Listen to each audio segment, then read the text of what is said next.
Ches Adar Rishon, Hatavshin Sameches, Parshas Pikudei, Megach Mishkan. So turning to the beginning of Parsha, this week's Parsha Pikudei, and we see that the Torah opens with the expression Elu Pikudei HaMishkan, Mishkan HaEidus, Asher Pukad Al Pi Moshe, Aridas HaLevim Biad Yisromo Ben Aaron HaKoyeh. So it's going on in the word Pikudei. It must come on time, okay? Maybe some guy could make room to sit him in. But in the word Pikudei, Rashi brings that there are two implications in the word Pikudei.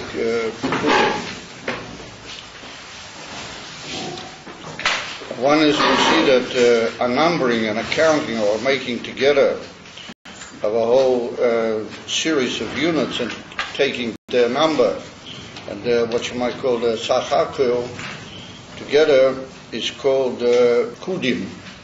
And therefore we see that the whole Sefer Bamidbar is called in our sages the Lashon SHK P Pikudei, because it begins with the counting of the Jewish people by Moshe Aaron. As it was brought down over there in Rashi, the whole Arithas, how many times they were counted, under what circumstances. And so we see that that's called SHK Pikudei, and it's brought there in the Lashonos of the Parsha Bamidbar, that the counting of the Jewish people is called Pikudei.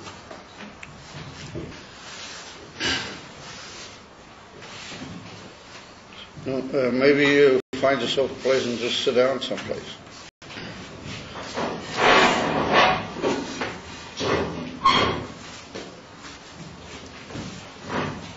And then we see that there's another pirush in the word Pikudei or Pikudim.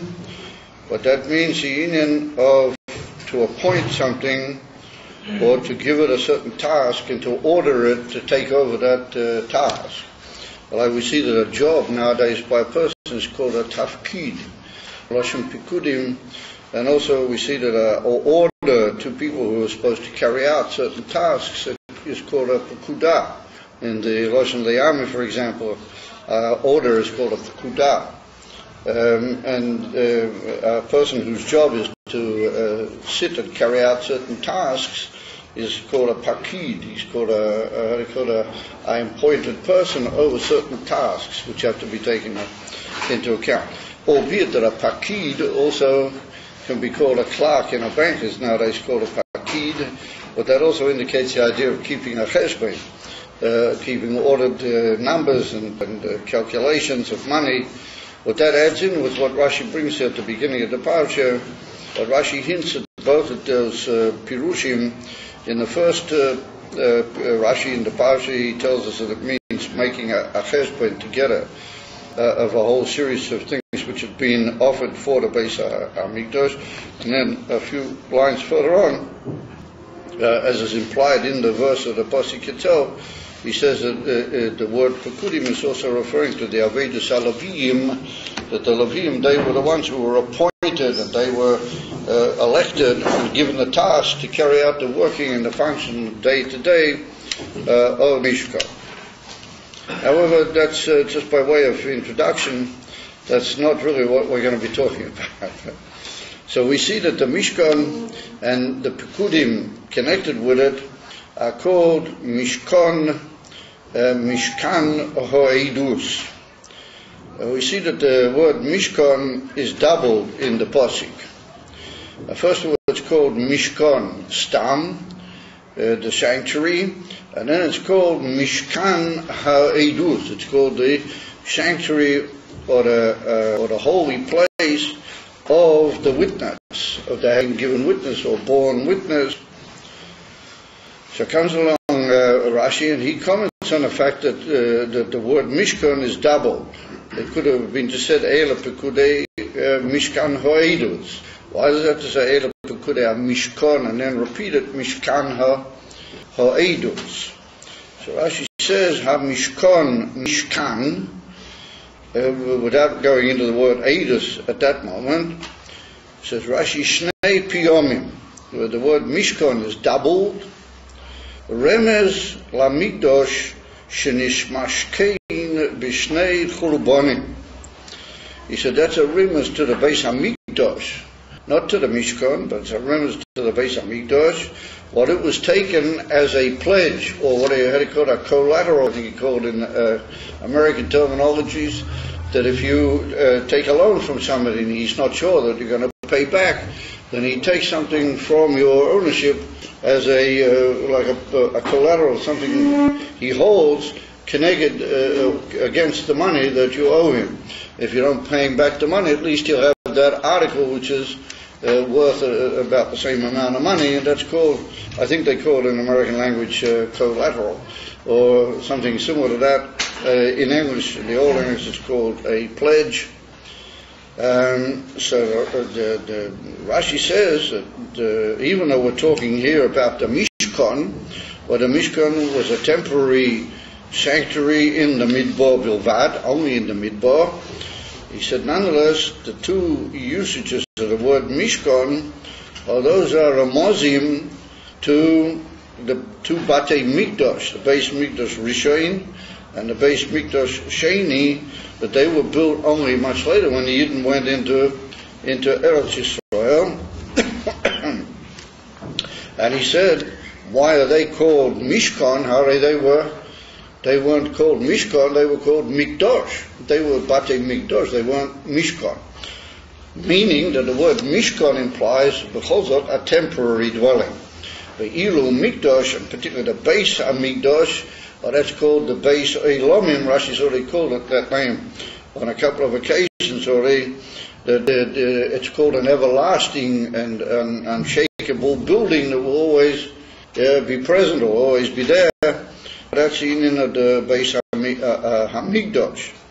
So therefore said Rashi, despite the fact that this pasuk is talking about the sanctuary, it's really a remez to the Beis HaMikdash. And what would happen with the Beis HaMikdash, that it was taken as a collateral by the Eibishter, the two destructions. In other words, the destruction of Bayis Rishon and the destruction of Bayis Sheni. And why did the Eibishter do that? Al Avinoiseihem Shel Yisrael. Due to the fact that it didn't act with the Batei Mikdash, as the famous Moshe of the Bedichua, Rav Levitz Bedichua, that the son didn't look after the suit that he was given, and he acted in a way of Avinus, Avinoiseihem Shel Yisrael. Therefore, the Eibishter took away the Beis HaMikdash. Excuse me, my boy, what's your story? Even if I had a loudspeaker, I wouldn't be able to hear what you're saying. Anyway, don't do that again. You must always be here when the classes begin.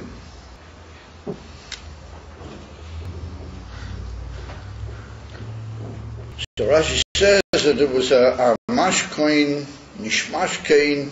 The Beis HaMikdash was taken as a collateral because of the Avinoiseihem Shel Yisrael.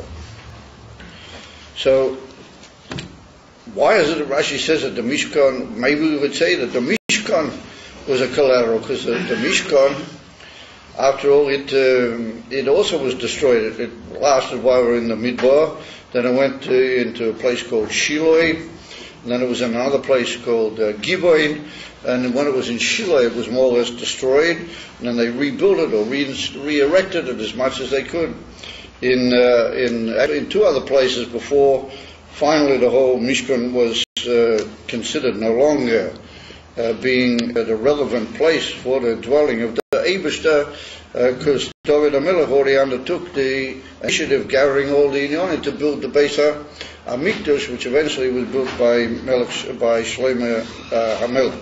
So why can we just say that the Mishkan, that was the first one that was destroyed, that was a mashkoin, And then the first Beis Hamikdash was a mashkin for the second one. Why does Rashi say they were only referring to the Batei Hamikdash?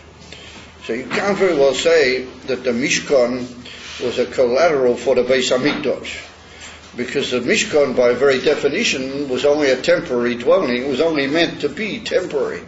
I mean, it wasn't necessarily meant to be destroyed or to be ruined when it got into Eretz Yisrael. That's another issue. Whether it was actually destroyed in a way we understand destruction, or whether it just became botel. However, it was only be'etzim inyone, it was a temporary dwelling. And therefore, that can't very well be considered as a mashkin, as a collateral for the Beis Hamikdash, because the Beis Hamikdash was meant to be a permanent dwelling. And therefore, we can only say that one Beis Hamikdash is a collateral for the other. But we have to say that the second Beis Hamikdash, that's a collateral for what? So therefore, we have to say that's a collateral for the third Beis Hamikdash, which is going to be built taken from Miyad Mamish. Meaning that the second Beis Hamikdash is being held as a collateral for the third and final, even though there'll be differences between them. But that's a separate kasha, because there are also differences between first Beis Hamikdash and the second Beis Hamikdash. As we already mentioned in one of the previous classes, there were five main things were missing in the second Beis Hamikdash compared to the first Beis Hamikdash. You have main things to the extreme, that the Aron and the Luchas weren't there in the second one, for example. Or they weren't there Begolo. So, nonetheless, that's a separate kasha. How can you give back the collateral if you give it back purely? Because you're supposed to look after the collateral. You're not allowed to damage it or do anything, collate that the person hasn't paid, and there's a possibility that he will still pay. Then you can't just do what you like with the collateral. So how come the Abish didn't give it back perfectly? That's another issue which we won't go into at the moment. However, the first Beis Hamikdash is taken as a collateral for the second is taken as a collateral for the third. And then Rashi says that the word Mishkan ha'edus, that the Mishkan was a Mishkan of Eidus. And what sort of Eidus was it? It was a witness that the Eibishter forgave the Yidden, Shavite Lehem, HaKadosh Baruch Hu al Maisa ha'ego, that even though they made this unbelievable chait in the Midbar after B'Shas Moshe Rabbeinu was on the mountain, Bisman Mountain Torah, nonetheless, the Mishkan was a sign that the Eibishter had forgiven that, Shaharei Hishro Shchinosei Beineihem, that the building of the whole Mishkan was a return of the Shekhinah to dwell amongst the Jewish people, is a sign that the Eibishter must have forgiven them all in another. But that's Rashi L'Shitos. It's well known that Rashi follows the shit of certain great authorities in Yiddishkeit. What they hold that the whole building of the Mishkan had a connection with being a tikkun and a kapora for the Chet HaEgel. There are different shittas in the great Rishonim and the great early period commentaries based on certain approaches in our sages as to what was the Ikar-like function or identity of the Mishkan. Some hold that it was just purely, it didn't have anything to do with the inyan of the Chet HaEgel. No, its whole inyan was to continue the Gilu of Matan. Different shittas bedover. Over here Rashi comes out clearly and he says that the Mishkan, the Ika Inyone was that the Eibishter forgave, and it was built as a witness to as being a kapara for the Chet HaEgel. And the raya is that he forgave them, even though he uses an interesting expression, Shaviter Lahem. What the word viter means, he just overlooked it. The word viter, levater, means to overlook, to forego. But that doesn't mean lechaper. When you atone for something, then you demand a certain return for that, or you demand a certain pay. Something has to be done in order to atone, or to be what's called mechaper. The inyan of viter just means to overlook or forego. Well, that's another deal. There are many yukim here which we can't get involved in everything at one go.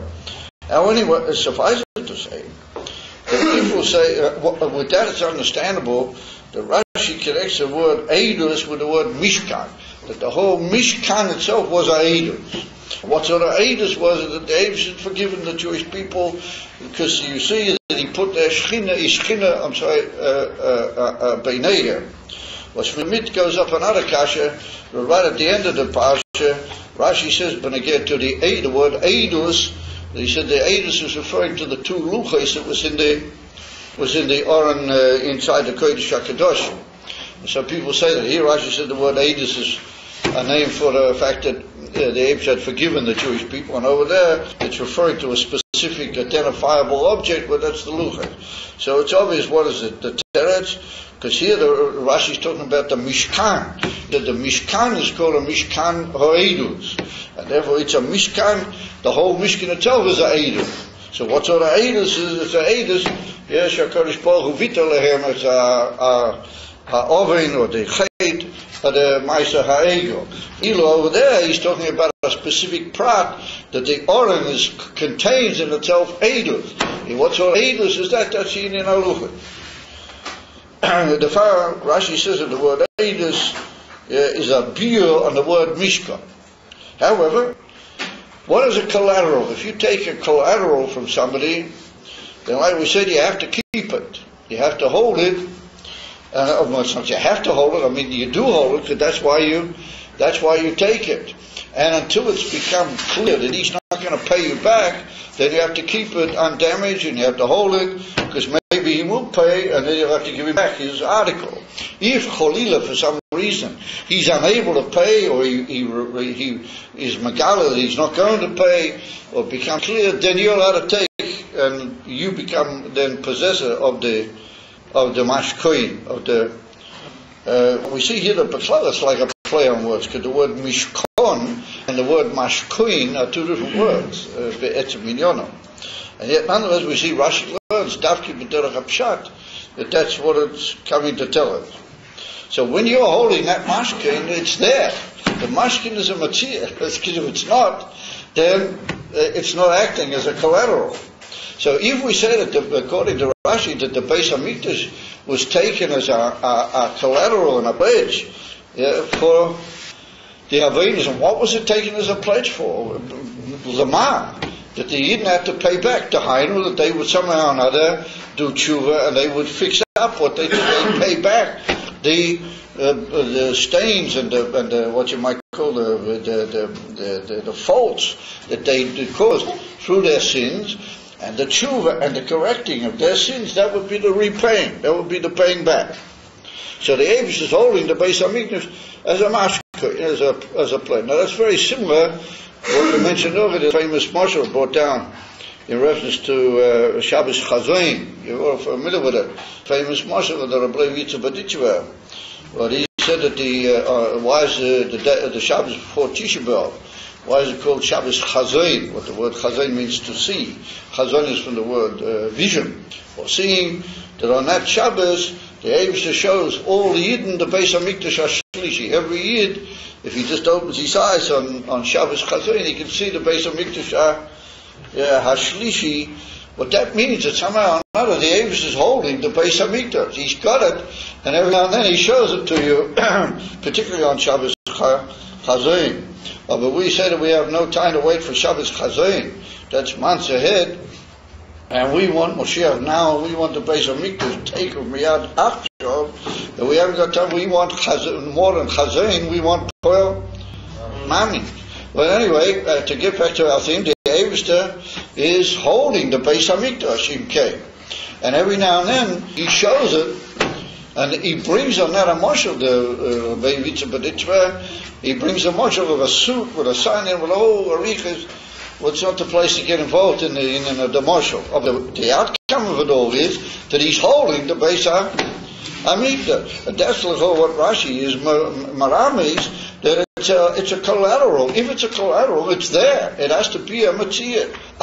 If it's not a matziyah, then you didn't take any pledge. And if I we have to say that the destruction of the Beis Hamikdash is only a Indian lekabi Hamikablim, how would you say to the people of the Jewish people, lekabi their physical eyes. Of the BMS, the Beis Hamikdash is in existence, and it's being held by the Eibush in a way that it's really there. If not, it's not a pledge. It was for a pledge at the time. He didn't take anything. And he's not really going to give anything back if we pay back. And the Beis HaMikdash must be b'emes lamita lefizeh. It must be there, and it must be there in some real way that it's shy to say that it's a collateral. Which means that in a way, the whole inyan of the Churban is only something, what you might call the eine basar, to the fleshly eye of a bepoil. The Beis HaMikdash is really there. If it's really there, where is it and what's going on? And what are we just all draying around here? Let's have it put on. And that's in effect was Kveit Kedushas Adinenu Moreinu V'Rabbeinu Melech HaMashiach Shlita. That's what he said. He's been trained for tens of years. He's been trying to get it through, what you might call the boneheads of people, that really the Beis HaMikdash is there. Just say that you want it, but mean it. And as a Mefurish Rashi Lefis there, Rashi says that it's Mishmashkain. He changes the word Mishkan into a collateral.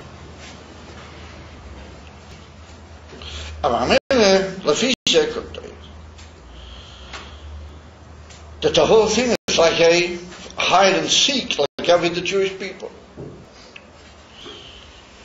We find this theme in many places, but Rashi said on Lafi the Moshe, and it's even realer than what we find in many places. Rashi's already told us on numerous occasions, ad koi, that there are really two Beis HaMikdashas. There's a Beis HaMikdash Lamaila, and there's a Beis HaMikdash Lamata. But Rashi said over there in Pasha Vayetze, by Yaakov Avinu, when Yaakov Avinu, when he saw the Sulam and the rest of it, and he saw the angels going up and down and so on, Rashi brings over there, Behemshech HaInyonim, the Beis HaMikdash Shel Lamaila is Mechuvan Keneged Beis HaMikdash Shel Lamata. That there's a Beis HaMikdash in heaven, that the Abish has got a Beis HaMikdash, as you might say, in the heavenly world, and the Beis HaMikdash in this world is Mamish Mechuvan Keneged Zeh. It's exactly parallel in all its inyonim to the Beis HaMikdash, how it is Lamaila. And he also brought it down another place, Rashi, in Pasha B'Shalach, just a few weeks ago, by the Shir Hayam. And we say it every day in davening. At the end of the Shir Hayam, we say, Mikdash Hashem, Keinanu Yodecha, Mochin, Lashivtecha, Pa'alta Hashem. Right at the end of the Shir Hayam, before Yishtabach, you say it every day in davening. At the end of the Shir Hayam, Rashi brings over there, Malamed Shebeis HaMikdash Shalamata, Mechuven Keneged Kisei Shalamayla. There Rashi does one of those amazingly tantalizing things that he does so often, that he changes the lashon slightly. He says Keneged the Kisei. But anyway, it's mashma most of the Meforshim that he means the dwelling place by the word Kisei, which really means for our purposes the Beis HaMikdash, even though one could, if we were giving a shir about that, we could maybe be mefalfel b'inyan zeh. Rashi says that the Beis HaMikdash Shalamata is mechuvan keneged Beis HaMikdash Shalamayla. So Rashi's already told us 3 times, that there's a Beis HaMikdash Lamayla and there's a Beis HaMikdash Lamata, and they're parallel one to the other. But here Rashi seems to be saying that even more than that. There's a Beis HaMikdash that the Abish is holding it here, Lamata, you just don't see it. And we have to say that that's got even all milas, since the Abish is holding it, then maybe it's got all the milas of the Beis HaMikdash Shalamila, plus the fact that it's also got the Beis HaMikdash Shalamata in its pocket. If you got 200, you got Mamela 100. I mean, the mitzvah, I'm understanding the famous Maimon, and the Rebbe Rashi was an old saying that how does a Chassidish Bocha know a certain midrash? He knows it was brought down in a Maimon Chassidus. other words, he didn't manage to learn it in the Medrash, but he saw it in the Maimon Chassidus. But that shouldn't come over the things. But anyway, I don't know if anybody appreciated the joke. But anyway, in this famous Maimon Chassidus, from the Rebbe Hashem, in Tov Reish Mem Gimel, the Rebbe brings down over there that all the things in the Beis Hamikdash Shalamata, he brings the Medrash Rabbah, Reb Barachia Posach. He brings out this Reb Barachia, the Davka. Well, that's in from Beirach Yudke, Barachia. It's also a whole big deal of why his name is Barachia. But anyway, Reb Barachia said that the Mikdash Shalamata has got Mechuvin, and all the different pratim, how they are, and the Beis Hamikdash here, Mechuvin, how they are, Lamaila. But he said, even more than that, the things down here, Lamata, are much dearer to the Eivishter than the one up there, the one Lamaila. In other words, since they're Davki down here, and they're down in this world, and down Davki in the Soil Magashmi, they become a Mikdash for the dwelling of the Eivishter, then they're dearer, and they have much greater importance and Chabivas by the Eivishter than the Beis HaMikdash Lamaila. Over Alchaponi Lefise, it comes out that there's Inyonim which are parallel one to the other, Mata Klapi how it is Lamaila. Meaning that there's a Beis HaMikdash with all its pratim in heaven, wherever that may happen to be, whether it's in Olam HaYetzirah, or Olam HaBriah, or wherever it is. And that we've already been told on numerous occasions. So Lefise Kumtois, that's what the Rebbe brings over there, in that Maimon, in Tov Reish Mem Gimel, that every Indian, how it is, Lamata, has a Shorish has a Shorish Lamaila. And why are things the way they are down here? Because that's really the way they are in Elikus Lamaila. And it's brought even more than that, the Shloach HaKodesh is brought down from the Rebbe, Melech HaMashiach, on many occasions. What the Shloach HaKodesh says, that it's not a pshat when you learn Torah, or when you learn Chumash, but when you learn, it's not a pshat that the Torah talks down here, and it makes Ramazim to high things in Ruchnis in the Elam Masel Yenim. No, it's the other way around altogether. The Torah really talks in Elam Masel Yenim, and the Torah talks about Inyonim, how they are, Mamish B'tzad the Elakuz, B'tzad the Eivish, and it just makes a remez to Inyonim Lamata. Which means that all the things we learn in the Torah only remozim to how they are, B'emes L'mayla. But that means that B'ikah, the union of the Beis HaMikdash is how it is L'mayla, L'fiseh. Comes again, that Medrash over there, Reb Barachia, and he says, Emes, it could be that Mitzad the Emitius, Hamatiyah, that Elikus, how it is in Olam HaBriah with the Beis HaMikdash in Olam HaBriah, that's more of Emitius, A'inyan, Mitzad the Metzias Advarim, than the Beis HaMikdash Lamata. But Havivas, had he called dearness and Maila and Chashivas, there's in the Inif and the Beis HaMikdash Lamata Davke. Aval Chaponim Lefise, all the Inyonim how they are, and in the famous Maimon from the Rebbe, the Tzemach Tzedek, in the Sefer Derech Mitzvah Tzachar, where he talks about the mitzvah Binyan HaMikdash, he develops on this theme at great length. And he points out over there that all the Inyonim at the Beis HaMikdash exist Lamaila, and he points out how many of the Kelim and many of the Inyonim in the Beis HaMikdash can be seen as parallel to certain things that are taught in Chassidus about the Elam Shemainim, the Inif and Makif. You heard of Oya Makif and Oya Pnimi, what how they call the Urias of the Mishkan, or the Inif and Makifim, and the Kelim are the Inif and the Slapshas, or the Oya Pnimi, Davki B'der Kelim, with the whole Arichas. What he points out over there, the Rebbe, the Tzemach Tzedek, the great Arichas in that mind. And Mamela Kunta is that what you might call it's common knowledge that there's a Beis HaMikdash Shalamayla. Rashi's already dealt with it on numerous occasions, and emes that the emes of Metzias of the Beis HaMikdash is Lamayla, but there's a certain dearness and a certain geschmack that the Eibishter has, Dafki in the Beis HaMikdash Shalamata, and we'll see maybe as we go along with what that would be. Bishvil Ma'azeh, Aval Chaponim Kachazeh. Comes again here, Rashi here, and he's mashmil on our klal, that in Emerson, the Beis HaMikdash, even when we don't see it begolui down here, the Beis HaMikdash Shalamata, not the Beis HaMikdash Shalamayla, the Beis HaMikdash Shalamata, drawing as it does on the Beis HaMikdash Shalamayla Emet, but with all the milas that it has, mitzad being the Beis HaMikdash Davki down here, that's really there somewhere. The Avis is holding it as a collateral. I come to again the Rambam, and therefore there's a famous psach of the Rambam. But even though the Rambam looks to, the Rambam's a huge saver, it's a saver halachas, and you just seem to swim through all these amazing halachas and sort of never quite know where you're going, etc., etc. But if you look carefully in the Rambam, you see he has the most amazing approach to certain themes and to certain inyonim.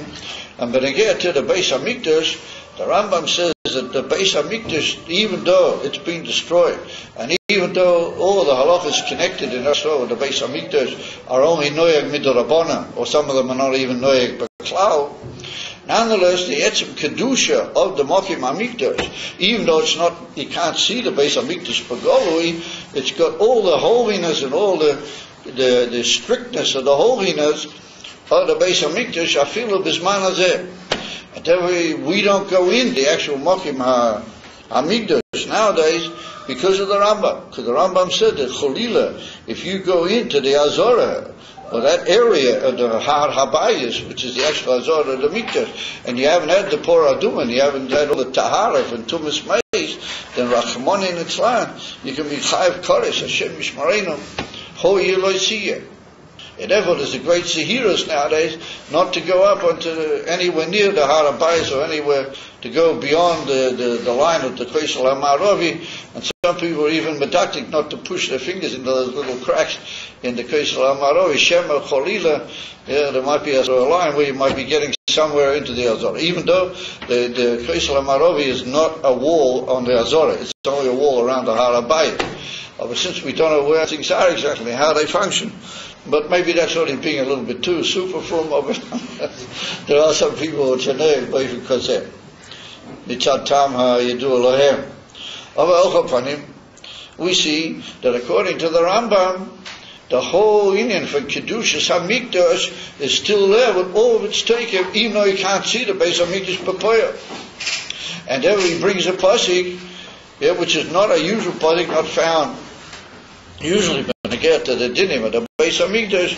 The Rambam says that if you go into the Mokim Hamikdash nowadays, that you can be Chayav Kodesh, and he says Shanema Hashimoisi es Mikdosheichem, that the Abel said, I've made desolate your Mikdash. It's a pasuk in the Teichacha. Hashimoisi es Mikdosheichem. So everybody's medactic, and that's the dig for the Rambam. I made it desolate, but what did I make desolate? I made desolate your Mikdash, which means that your Mikdash is really there. All I did was I made it desolate. I made it unapproachable, but it's still Mikdash. And the Rambam says, Afu pi sheshomim Mikdashechem hi. Even though it might be desolate, but it's your Beis Hamikdash. I couldn't scan the Raavad over there. The Raavad differs with the Rambam, and the Raavad says that that nowadays, now that the whole Beis Hamikdash has been destroyed, is Pocha HaKedusha, and the Raavad says an amazing thing over there. He says that he heard that Baruch HaKodesh Nishma B'Beis Medrashenu. It's one of the most amazing Raavads in the book, and right on that spot where the Rambam talks about the Kedusha, at a Beis Hamikdash thought the Raavad hits back at him. He said, you say Hashi Beis Mikdashechem. He said, I heard Baruch HaKodesh as Loi Hoyador. It's one of the most amazing things in the whole Indian of the Raavad with the Rambam. Anyway, what happens is that the Raavad doesn't hold that way. But the Rambam says that the whole Mokim Hamikdash got all the Tekufa, all the Kedusha, and all the Etzem sanctity with all the thing, what it had, and it's still called Mikdashechem. It's called your Mikdash. But that would add up very beautifully with the Indian, what Rashi brings here, that it's only a mashkoin, how they call a collateral to Mikdash. But BMS, it's still there. And Lafi the Rambam come after the apes didn't take it away anywhere. He left it there, and he just said that you can have it back if you just do tshuva. Verse to some not tzrik. Have to pay back. Take it from Yad Mamish. The Rebbe said we already paid. The Rebbe said to Yidnom Shenovi told. Now, what are we waiting for? Anyway, well, if he's there, the Rambam fits in very beautifully with this concept. So, as Dr. Shaila Washington could, where can we find this even more in a very fascinating detail which occurs here in the parsha? So, what we're going to do, we're going to move a little bit further into the parsha now. We're going to examine one prat, and that will help us understand all this in a little bit more in intensity. If we go over to Chamishi, which is chapter Mem, Pasuk Aleph, and we find that the story of the sanctuary is mentioned 4 or 5 times in the parashas. Once Parsha Truma was mentioned, where the Abishah told Moshe Rabbeinu how to make everything, what to do. From then on, we find the Mishkan mentioned many times, repeated all over. These last 2 parshas by Yaakov and this parsha we're learning now just repeat over apparently all the inyan of the Mikdash time after time. So that's also well known. One of the inyanim there, without going into all the details, that stresses the unbelievable importance of every detail in the Mishkan. That it has to be, as it were, the pancake has to be baked from all sides. It's going to be taken in all possible angles of view, in a way that its gilui in the world will be betachlis hashleim. Anyway, at the beginning of Chamishi, we now start off after all the things have been made and all the things have been brought to Moshe Rabbeinu. He commanded everybody, and everybody did it. And Betzalel and all the workers, everything has been finished, and everything is ready. And then we find a new commandment on the part of the Eibishter to Moshe Rabbeinu personally, that he should take care to see that everything should be done. Vayidav Hashem el Moshe Leima Bayem HaChodesh HaRishon Tokim Es HaMishkan, and then he says to him, do this, do that, do everything, put everything in its place, do everything, go here, do there. And then when he's finished, then it's written a whole new chapter that Moshe Taki did it. That then he did it, what the Eibishter told him, he put this here, he put that there, he did everything, once again doubled up the whole thing. So when it comes here, we're being told that the Eibishter said to Moshe that you should do it without actually being anything proposed yet, we find that the Targum Yonis and Ben Uziel, you guys are familiar with the fact that there are 2 Targumim according to the bigger Chumashim, 2 translations of the Torah. One is from Onkelos Hager, what he was at the time of the Roman conquest of Eretz Yisrael, shortly after the Churban Abayis, approximately around about the time of the Churban. And he was a Ger Tzedek from the Romans, Davke, and he was the one who drew together, the Gemara says in Masechta Megillah, he drew together the translation of the Torah, which was given at Sinai. It's well known. When he actually gave the Torah, he also gave its translation. And so Onkelos, he was a very holy person, as he had this tremendous Siyata Dishmaya, that he inquired, he found out, and he made tremendous effort, and he gathered together the exact translation as it was given by Sinai. That's what the Gemara says in Masechta Megillah. And then we have another translation, which was translated by Yonis and Ben Uziel. Well, he was a Tana. He was a Tana from the time of the Mishnah, and he was a Talmud of Rabbi Yochanan ben Zakkai. And the Gemara brings in Masechta Sukkah that he was from the Talmudim Aktanim of Rabbi Yochanan ben Zakkai, Kaviochel. But just to give you some idea of the greatness of Yonis and Ben Uziel, then you're all familiar with the famous little story over there in the Gemara. You don't know the famous story? I'm sure you do. You probably just haven't heard it in the last few weeks, and therefore you tend to only have short-range memories, you guys. But anyway, whatever. That's brought down over there that the greatness of Yonis and Ben Uziel, he was so great that when he was sitting learning Torah, that if a bird flew over his head, then the bird would immediately be burned. That often very any bird that flew over Yonis and Ben Uziel's head when he was learning, because it went off from him such unbelievable fire of Kedusha, if the bird flew, he said it would just be burned. Biyad hoyo nisraf, that's the Gemara. So we just get some idea what his learning was like. And you know, there's a famous joke about that. I don't know, maybe we'll tell a joke, get you guys a bit shocking you out of your heaviness. And there's a famous quip that they say that there's two ways you can learn that story: the way a Misnagid learns it and the way a Chassid learns it. But the way a Misnagid learns it, he sort of strokes his beard and he says, he said, a bird flew over his head and got burned. But if the bird belonged to somebody, maybe he has to pay damages, you know. And the bird flew over his head and the bird got burned. And he said, well, the Rahman shot the bird, first of all. And Zweitens is, if it belonged to anybody, maybe you have to inquire, maybe he has to pay out. And a Chassid says, you know, wow, just look at the unbelievable Kedusha and the Rabbeim and the Tzaddik, you know, look at that, you know, the bird flew over his head. And the Chassid just goes out of his kelim when he thinks, what is the Gemara said, David, he was a cotton, Talmidim, and he said he was only the small one amongst all the Tzaddikim, and just look what they can achieve, you know, wow. Chassid just goes out of his kelim when he hears of the story.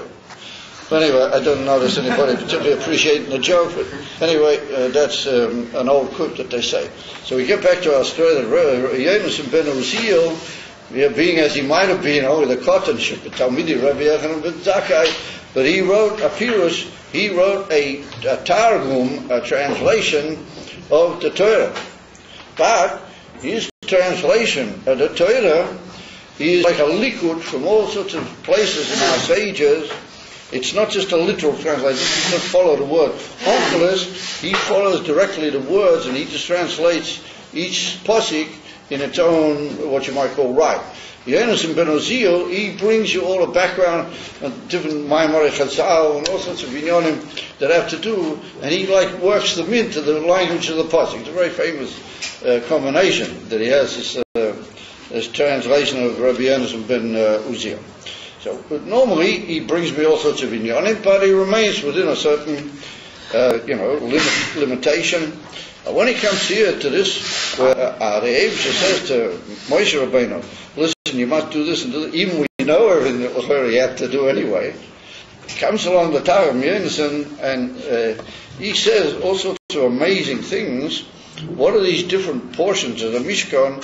What do they represent? And he starts saying that they're compared to this and they're compared to that, and it's a whole big little passage, well, big or little, but it's a passage in the Targum Yonasan, and he just pours out these amazing masholim and all sorts of things to do with the Beis Hamikdash.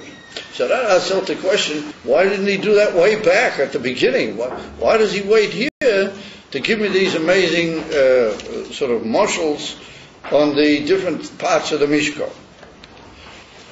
So we can suggest that we now come to what you might call the pitch line. This is the moment everything is being prepared. And like Rashi put at the beginning of the parsha, Betzalel and Moshe Rabbeinu had a difference of opinion. You should build first of all the vessels and then the Mishkan, or whether you put the Mishkan and then the vessels. But Moshe agreed that Betzalel was right. A whole series of inyanim. And there's sort of different functions and different approaches and ideas and different ways. And Betzalel did this and Moshe Rabbeinu did that. It's a huge, complex arrangement. Finally, everything is being done. Everything is ready.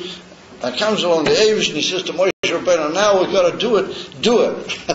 But he didn't say to him, do it. He goes back into the whole arena. He says, again, do it this way, that way. So apparently, Yonasan ben Uziel felt that this was like what you might call the final crucial moment. What you might call I don't know exactly what language to use. But this is the moment where the Eibusha is revealing to Moshe Rabbeinu what is now the ultimate purpose. And why is he telling him again to put this in this place and to do that with that? Because this is the moment where Hashem is revealing what is really the function of the Mikdash. It's just another repetition to Moshe Rabbeinu, do this and do that, which L'chorah he knew anyway.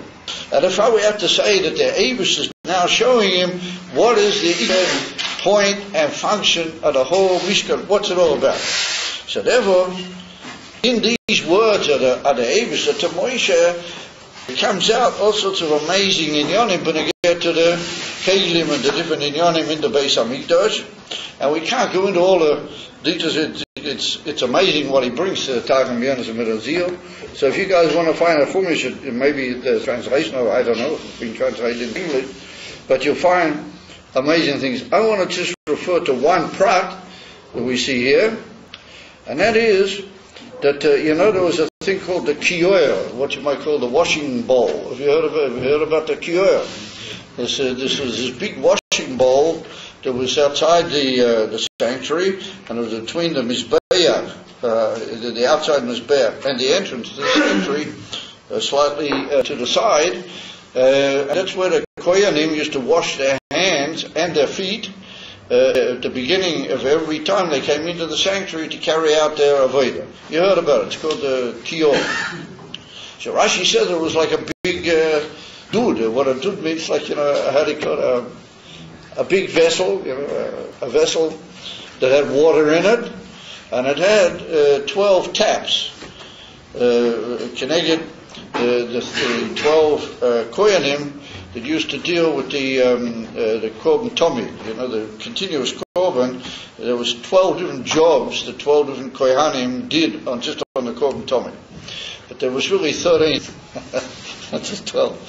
Or I'll put it the other way, there was only 12 taps, but there were really 13 kohanim that they visited themselves with the korban tomid.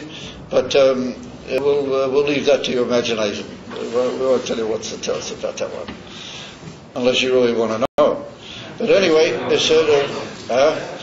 that's because the 13th didn't necessarily have to be a kohen. Anybody can the actual shechita is kosher, even if anybody's ran in and slaughtered the korban, but he slaughtered it in a kosher way, then it would be kosher.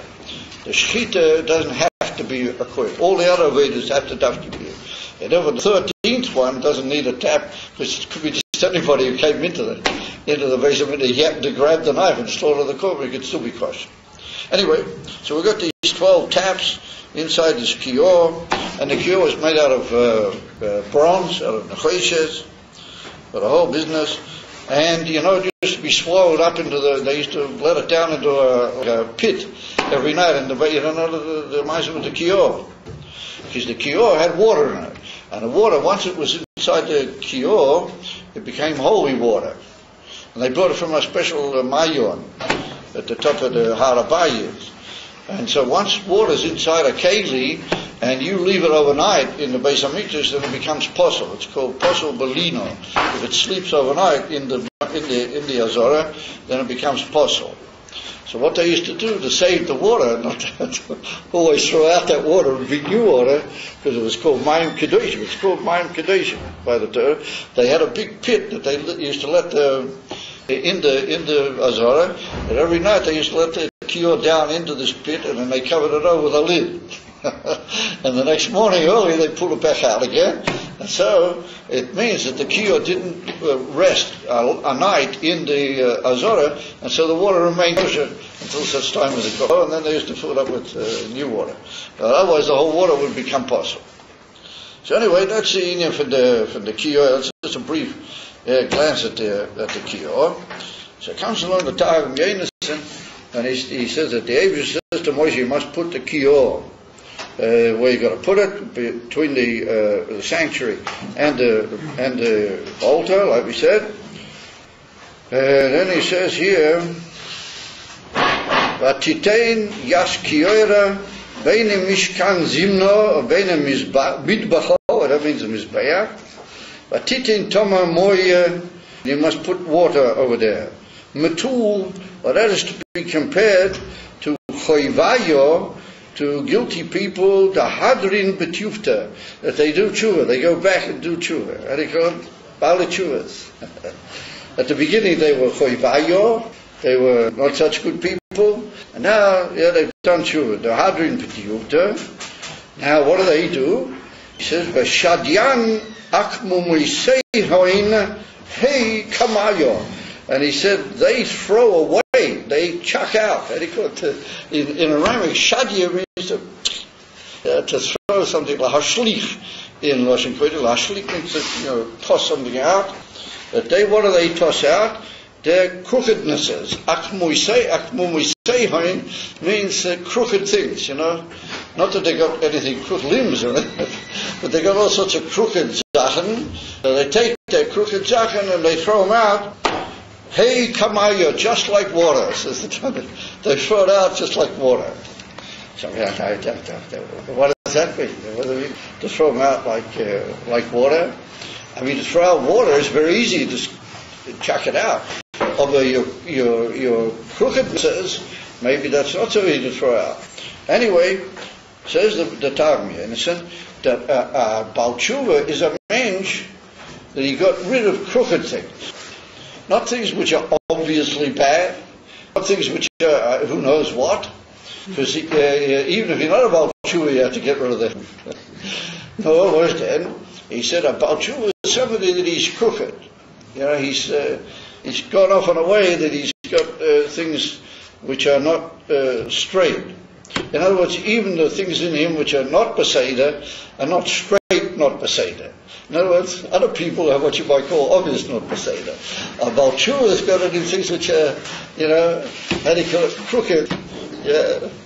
To use the expression in Yiddish, Verdreiter Maaslach. Have you ever heard that?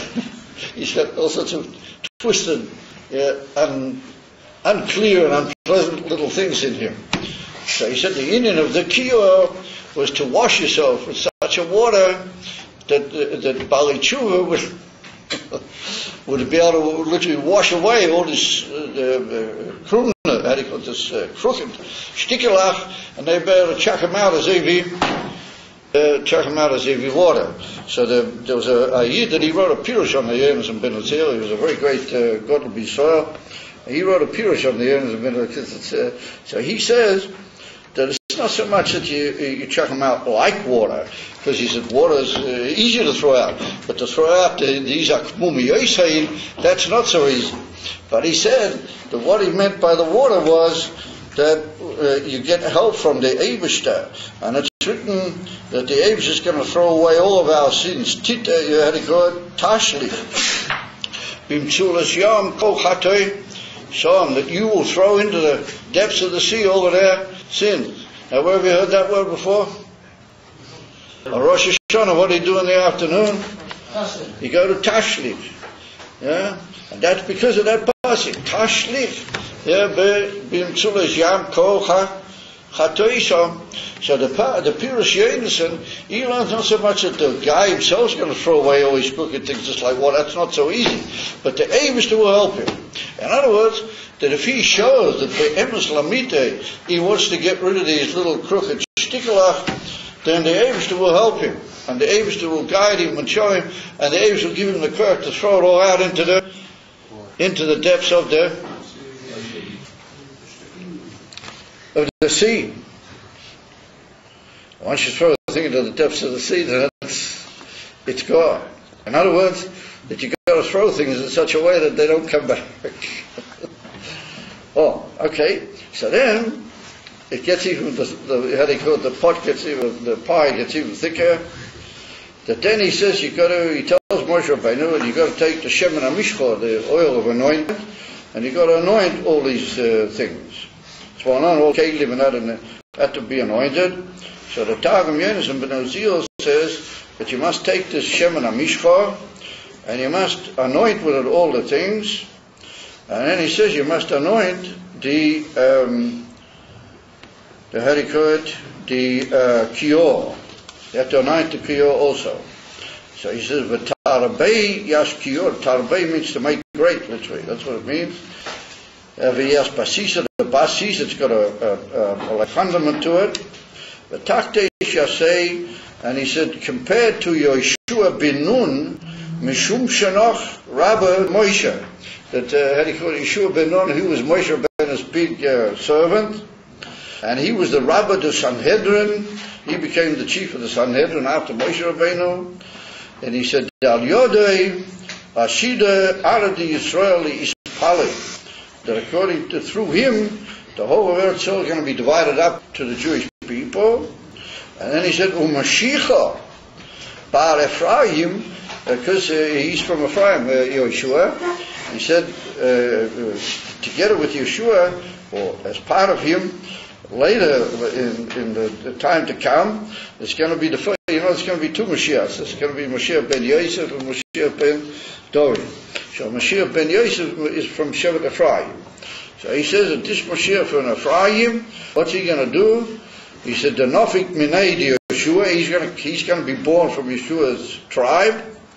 He said, Val Yodei Asidin Beis Yisrael Lemanachcha Legoig. He said that he's going to help the Jewish people to fight the war of Gog and Magog. Now he only mentions Gog. He only mentions Magog. And that's very interesting, because some people say that Magog is not really a people. It's a whole big business. The Ike is Gog, not Magog. We can't go into that. He said, Ula Sayate Besof Yom Hayor. He's going to not only kill off Gog, but all the cronies that go with him, all the hangers-on, all the ones that are going to hang on and drag around and try and throw their weight around together with Gog, he's also going to get rid of them. And earlier, he brings that in reference to the Mizbeach, he says that you have to also anoint that. And he said that's compared to the base of Malchus, base David, and Malchus, base Yehuda, Malchus Mashiach. The Osid LeMifrach Yas Yisrael B'Seif Yomad. He's going to redeem the whole Jewish people. So we see that the Targum Yosef gets going here. He shows me all these amazing spiritual things in each Kli, but 2 or 3 times he connects it with the inyan of Moshiach. And Moshiach. And not only that, he goes into details with the Mashiach. He deals with Mashiach ben David and Mashiach ben Yosef.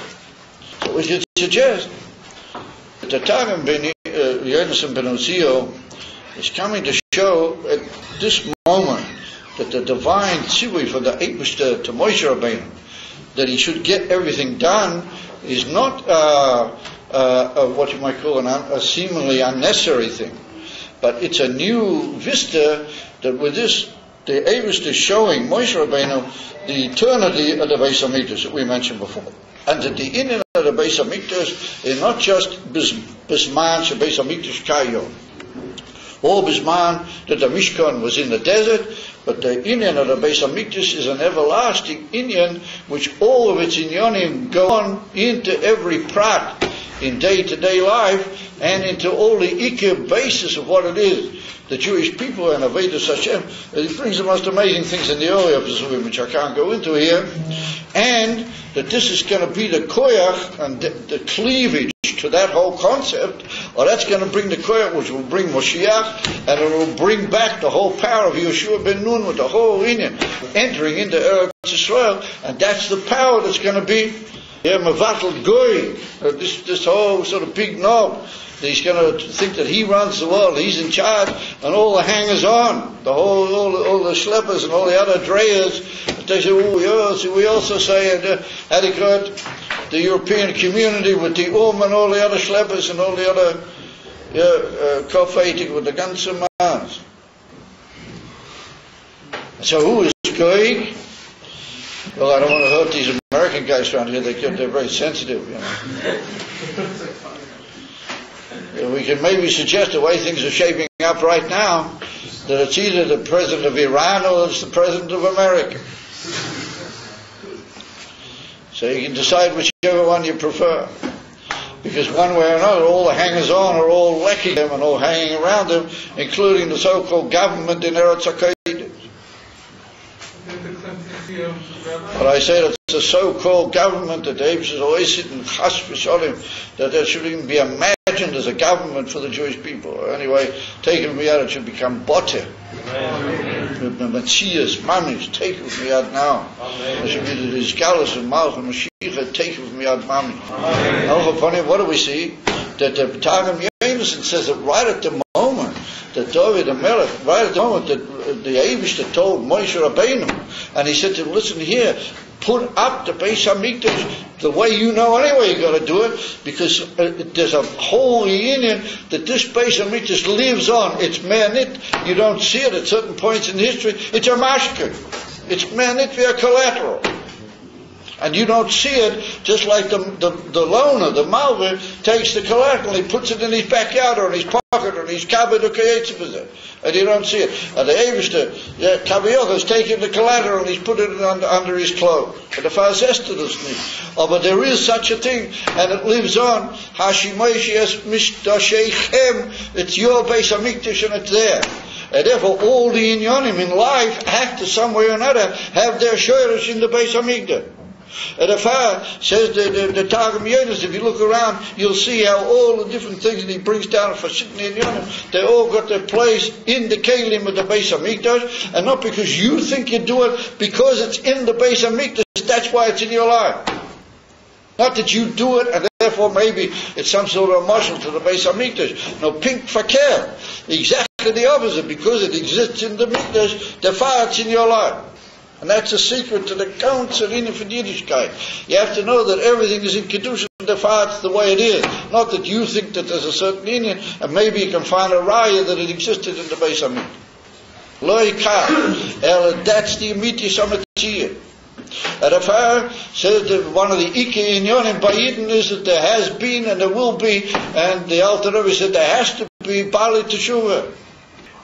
And Bali Teshuvah doesn't necessarily mention what they ran around doing Avedas and now they're trying to correct them all. I mean, it could be that there are such Bali Teshuvah also. What it means is that people, that they care about what they did to the point that they realize that they're not straight, that they've looked carefully, and they've done a lot of work on themselves, and they see that things are crooked, and they want to get rid of that crookedness. And if I come to gain a mensch, and he can say, man, I've committed, the main thing is I have to keep the main mitzvahs. You know, why do I have to be a big mahader, and why do I have to go out of my way to do kach for kach? And the embassy is that those in Yonim, he says, why should I be such a big mahader? For example, the people say growing a beard is all about Mishugayas. Chas v'sholem and chas v'chanila. Now this is a ikir shebi ikri min yadus. And dafke from that is nimshik kol ha'atzlachas v'kol ha'brachas v'chulu ki yadua b'divrei Raseinu Sienu and b'divrei HaRishonim v'Achreinim v'kulam. If a man said, what I need a beard for, the main thing is I should be an Alach Yid, and I should just keep kosher, and I should keep Shabbos, and I should do it, v'chulu. And the embassy is that the Indian of the beard and the Indian from Cholila v'chas, Rachmonin Islam, to touch the beard is like touching a Ike b'yad. The Friedrich Rebbe said that the whole achiza, what a person has in Toiva v'bracha, is alidei what he chap his beard. And what his children can chap his beard. Have you ever seen when you pick up a small child, it buries its hand in the beard? Have you ever noticed? Yeah. Pick up a little kid, a little child, and hold it for a minute, it'll go for your beard. Dig in deep with its hand into your beard. That's a Yiddah. So the Friedrich Rebbe said, what we should do is, because a child knows where it has to hold on. But that's the immediate achiza b'kol advarim tovim sheyesh.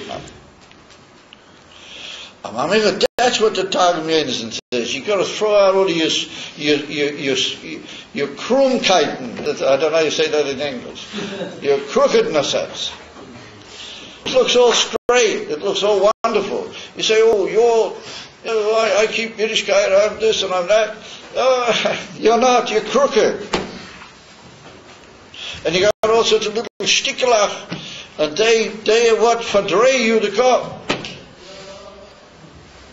And therefore you want to be yotze for all sorts of inyanim in the world. You know you don't even admit it to yourself, but you want to say, well, maybe this one will think of maybe something else, and maybe later on I'm going to be this way and I'm going to be that way. Therefore if I'll have a beard, or I'll look too chassidish, or I'll look a bit meshuggah, people will say that I'm meshuggah. Gesundheit. If they say that you're meshuggah for that, then that's the greatest medal that you'll ever earn in your life, and that's the greatest bracha that the Eibishter will give you, because he'll give you 50 times, 150 times, 50,000 times more than you would have got if you took off your beard, or you shaved it, or you were mataking it, or b'kol v'inyanim shelo yiyu.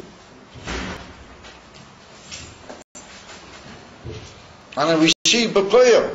But those who do these things, well, that's what the Frierdiker Rebbe said in the Basi Lagani, that you have to be Meshuggah. And he break the pasuk that one of the Nevi'im was called Meshuggah. That Ochas HaMelech called Ehud HaNavi Meshuggah Hazeh.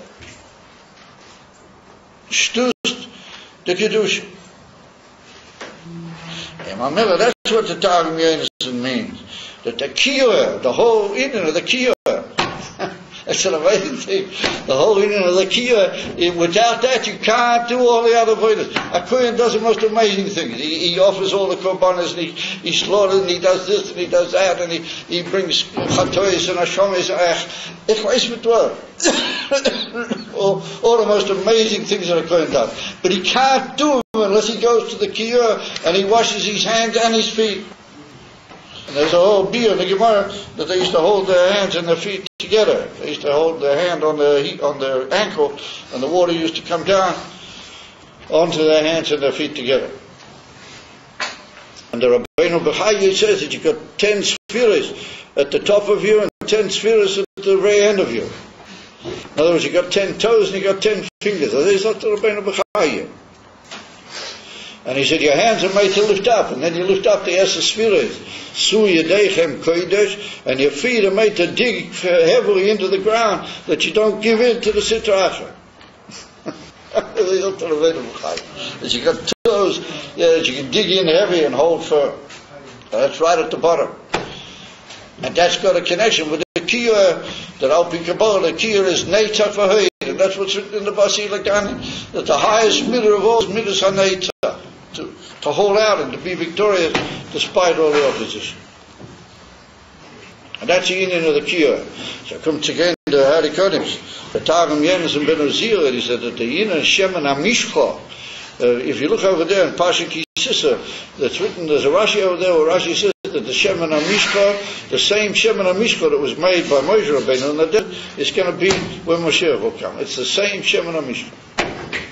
But that little weeny container with the little Shemen HaMishcha in it, it's amazing how did he anoint everything that didn't run out. It kept sort of refilling in some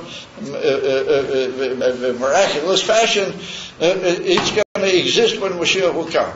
So with that Shemen, says that you have to be Mekadosh the Kiyah, and that brings the power to fight the last war against all the Shtuyas and against America and Paras or whoever call them.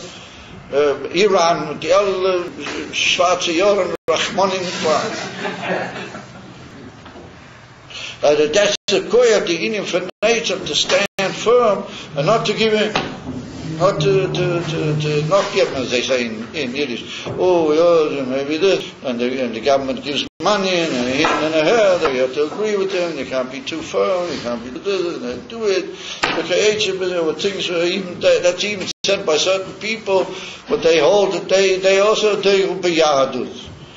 Beyadus muflage foeres for kaitze bezer. Rachmanin itlan the mushuchodim alitei kesef Hashem Yerach. And therefore comes again Rashi, and he said that Dafka with that Shemen HaMishcha, with a Kiyah, you'll get the power to knock Goig and finish off all the Inyanim and Arai again, take with me out in the Gula Shleima. What do we see from that? We see that all Inyanim in Kedusha are Kayomim Ad L'Neitza. Chas v'sholom to say the Beis HaMikdash is not there, it's only that it was taken away as a mashke. And that means that the Eibush is holding it, and all that the Beis HaMikdash used to do for you, he still lets it do for you. And therefore all the Inyanim that happened in the Beis HaMikdash, Lefi Divrei Targum Yonason, they're all happening, and the whole time. And on the contrary, what happens with you in your life is because of that. Not because you decided something and you can find a remedy to the Beis HaMikdash. Pink fakir. Pink the others. So therefore comes again certain people, and I say, what's this Indian with the Tomchet Mimim and the whole thing? And it's just too much, let these kids just stray around and let them. No, on the contrary, whatever we insist on certain Inyanim, and Baruch Hashem we're matzliach to get it out of people.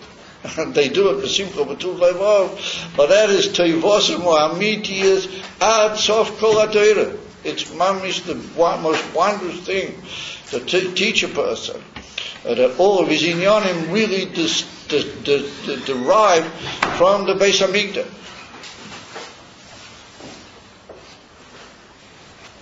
And all of his inyanim derive from those kelim, and they all are mashpia into his day-to-day life. That's where his day-to-day life derives all of its details. And its details, dafkiba be'atzlacha, gedola umuflaga. And even though you might see him living in one of the richest neighborhoods, and you may not see him with 4 different chimneys and the guns, 5 different stories, he might live in a relatively posh mishkan, adira, pashuta, but Baruch Hashem, he's got everything he could possibly want. Because he knows what you should want and what's kedai to want and what's maybe not so kedai to want. He's got everything. Therefore, the Targum Yonason brings down Benegeh to the Shulchan that it's the makir of Parnasa and Parnasa Ba'archova and being rich, even though you may not be one of the big Jevirim in the world, but you're rich. As they stated in a previous post.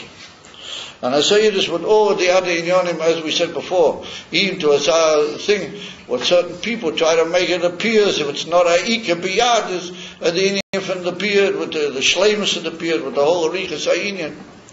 And on the contrary, there was a ma'aseh what happened in Russia, that the Frierdiker Rebbe promised a person that if he would go, despite all the decrees of the communists, Rahmani Nifran, that he would have parnasa and he would have children, and that they wouldn't get him, meaning the Enkavedem and the Gansados. He said, because your children will have what to hold on to, like we said before. The terror of a child is chaptzchayin in the board. That was the famous lesson of the Frierdiker Rebbe. That's in the Kuda that we see that the Beis Hamikdash is only a collateral, and it's there. That was just a inyan of the Beis Hamikdash of a Maila. Yesh Lema, that really they have a connection one with the other. Because the Beis Hamikdash are shlishi, going to come down Maila. That means that really the whole inyan of the Beis Hamikdash, Moishehu, as a gashmistic Beis Hamikdash, that's no problem. It can find itself l'mayla mitzad the Eibusha, that all those inyonim can be there afila b'pashtas inyonim and come down l'mata mitzad the shleimus and the kol yochel of Elikus. That's not a problem. I take you from yad. That's what's going to happen. The far. That's the remez right at the beginning of the parsha, and then we see at the end of the parsha that the shleimus of the revelation of the onan. But that's the onan was so high that it was impossible even for Moshe Rabbeinu to enter it. But that's the inyan of Shochanti B'Seichon, that the Eibusha mamish dwelled begashmiyas kipshutei in the Beis Hamikdash. It's well known. Like we learned in some of last night, we learned it, that the Atzmas can come dafki into a Dogashmi, which is Shaloi Be'erach, Mamish, without any problem, because mitzad the omnipotence and the all-powerness and the all-presentness of the Atzmas, he can come anywhere. It doesn't matter to him. It doesn't matter to him. He's not a ruchnistic leveled type Indian that he can only come in certain levels and not others. No mitzad the absolute unlimitedness of Atzmas, he can be anywhere and under any circumstances. And remember, that's what the last part of the whole parsha is marames, that ve'emes lamite, the highest kilo in Atzmas came dafki into the Mishkan. Yisrael Hashem Shalom is a taken from Yad Mamish. We should see all these in Yonim and the Koyo Mamish. Just one part of this week is Pasha Shkolim. And the Rabbeinu B'Chayye brings down what's the connection with the Kiyah, because if you notice, over there in Pasha Kisisa, it's brought down the mitzvah of giving half a shekel, and then immediately after the mitzvah of the Kiyah. That's what we spoke about this evening. So the Rabbeinu B'Chayye writes over there that the Kiyah was also, amongst other things, things, it was a schooler for rain. It was a schooler if the kiyah was used properly and the kohen washed their hands in a proper way, that was a schooler to bring rain, and there would be plenty of rain. So the Rabbeinu Bechai says that the inyan from Maktas HaShekel is connected with the inyan from Tzedakah. And therefore, if you promise tzedakah and you say to yourself or to anybody that you're going to give, and you don't give chas v'sholom, then you hold up the rain. As a Gemara Masechta Taanis, that's what stops rain coming. One in the time. So if you ever had in mind that you wanted to give something, you must make sure that you do it, and how much more so if you actually set out that you were going to give, or you're going to in any way volunteer out of your monetary pocket to a inyan, then you must do it.